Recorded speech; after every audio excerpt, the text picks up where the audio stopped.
I mean, it defies description. She put the boom doom, the Santeria, the Yuba, all of it. She put it on me, man. Next morning, I got up and made breakfast. You made breakfast? I was in there cooking. Wait. You cooked what? Cheese omelet. A cheese omelet? Without further ado, it's time to start eavesdropping, motherfuckers.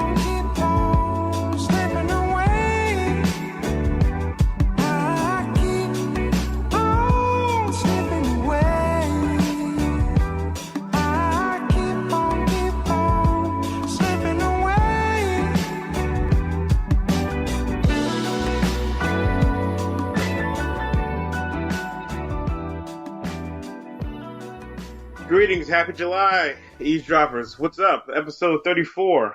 I see you eavesdropping. I'm here, your esteemed host, Rich, and who's with me on the line? Corey is in the building. Corey, what's up with you? Always. Hey man, you know, same old, just dropping savage words around, but you know, let me refrain from getting started too soon here. But yeah.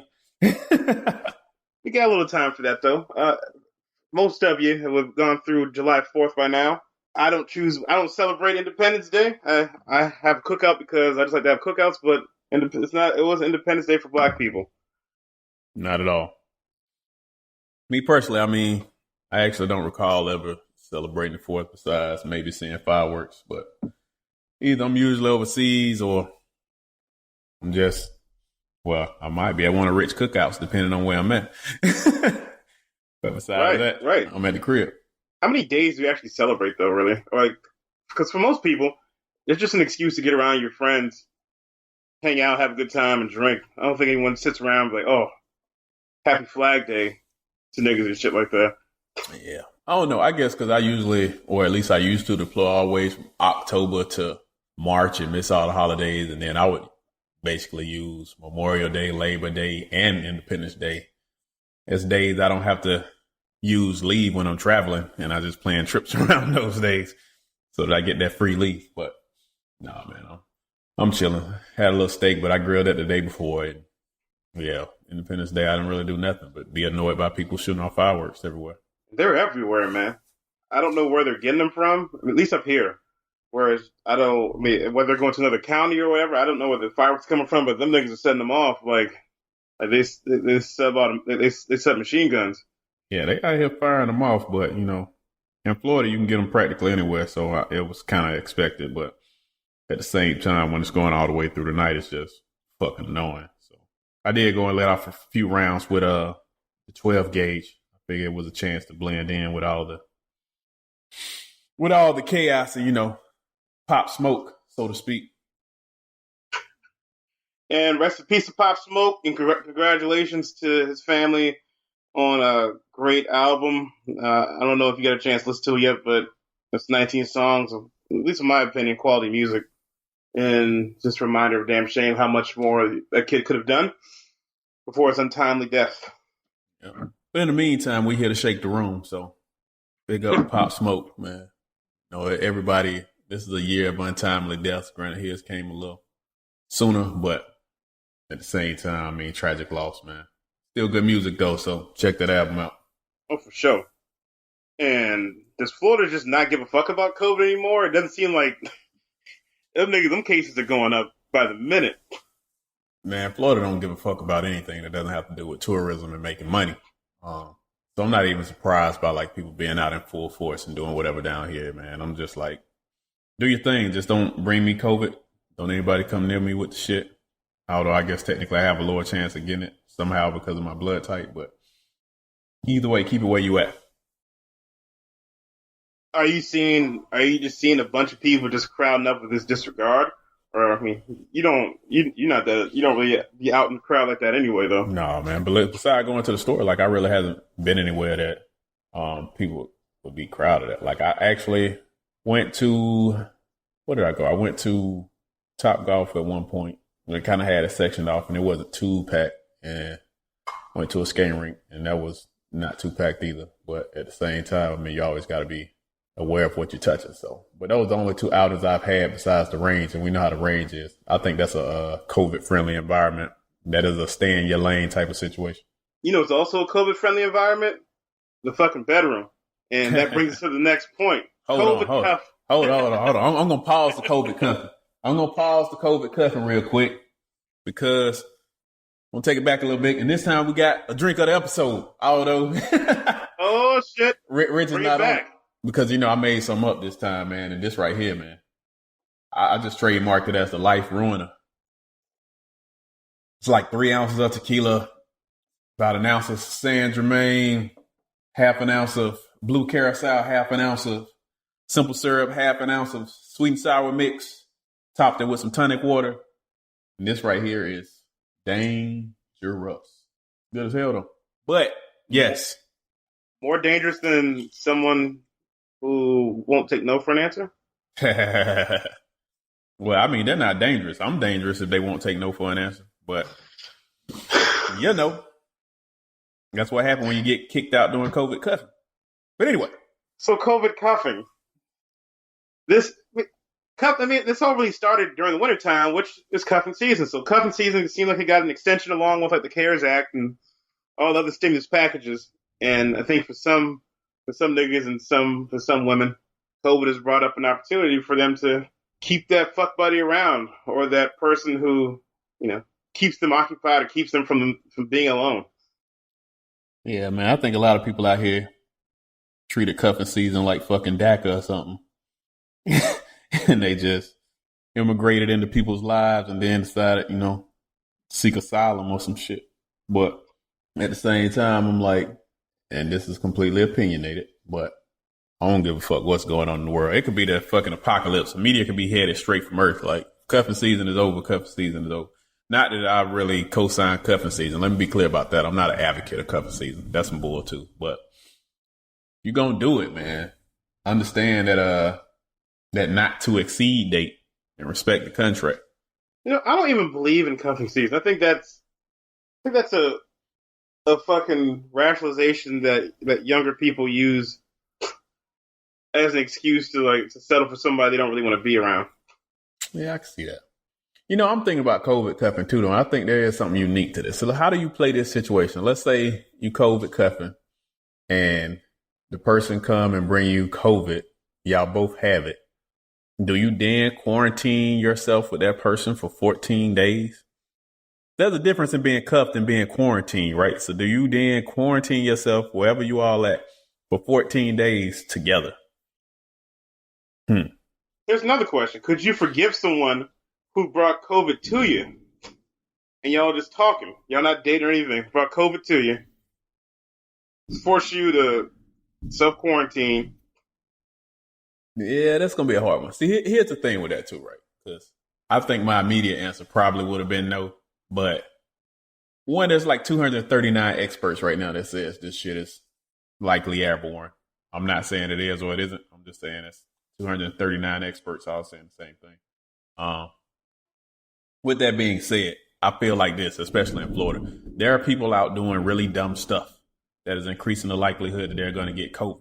And if you're out doing really dumb stuff and then you bring me COVID on the back end because you was out being a dumbass, not only am I not forgiving you, I'm probably fucking you up, and we're not quarantining together for 14 days. Plain and simple. Now, if you're like a mission essential worker or you're in a business where you have to deal with people and through your job or and I mean, because that applies to me too. Like shit, it's what, up to like 14 cases in the building that I work in. So I'm like, all right, so let's say something like that happened and I catch it and spread it, or somebody else in the job like that catch it and spread it. Well, I mean, they probably tried their best to avoid it, but there was just no avoiding it. So I may forgive that because it's damn near unavoidable. But if you just out at a strip club down in Florida or out kicking it or going to a fucking yacht party or some shit and you bring me COVID, especially me, and you expose me and thus my son, well, yeah, I gotta have you. Nothing personal. Well, yeah, it is personal. Let me not say that. It's very personal. I mean, it sounds totally personal. But Yeah, it's also business too. I think they should understand they deserve that bullshit. In fact, if they got the audacity to come to me after knowing they've been out to some shit like that and risking me, they most definitely deserve it. They gonna get some of that thunder and some of that lightning. I like how that dropped right on that line too. That's how I feel. But what we mean by that is a strong cussing out and excommunication. Yep. Excommunicado. Excommunicado. John Wick style. Exactly. Exactly, John Wick style. Excommunicado. Baba Yaga all the way.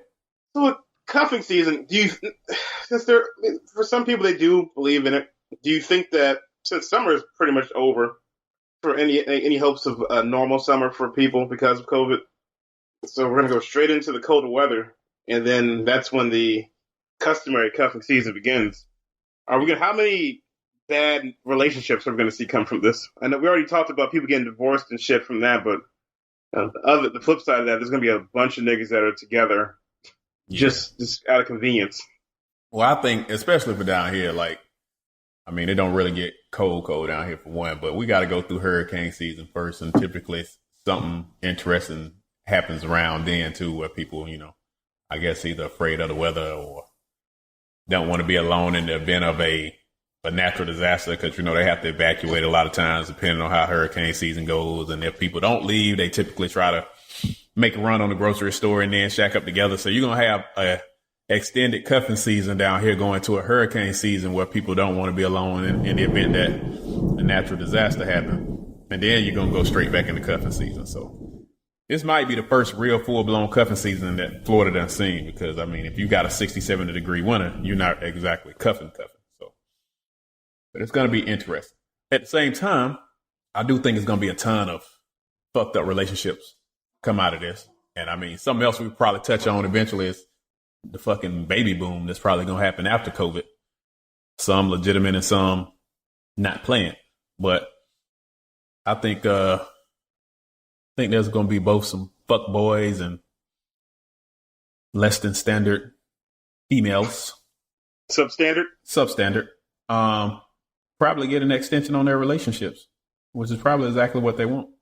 And there's going to be some people that put up with it because, I mean, it's easier than to do that than going out and starting the process over, since you really can't during COVID.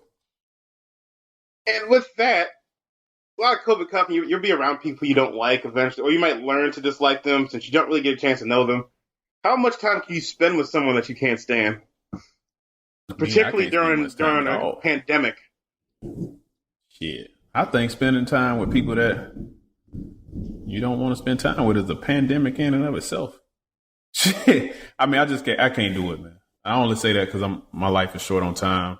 I'm a full-time, fully dedicated number one road father. Like, that's above everything. Like, he does my performance evaluation as far as I'm concerned. So, like, I'm not really parsing out time like that people can just come and consume it, and then I spend my time being annoyed while I could be doing something else. So I can't see it. I would bring that to an abrupt end.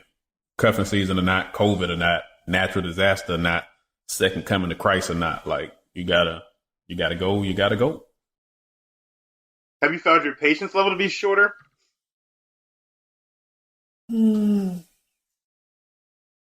Honestly, with people, I don't think so. If anything, I think my patience level is longer, but when they fuck up to the extent that I have to go, because I done gave them a little bit more patience than usual, I fully go.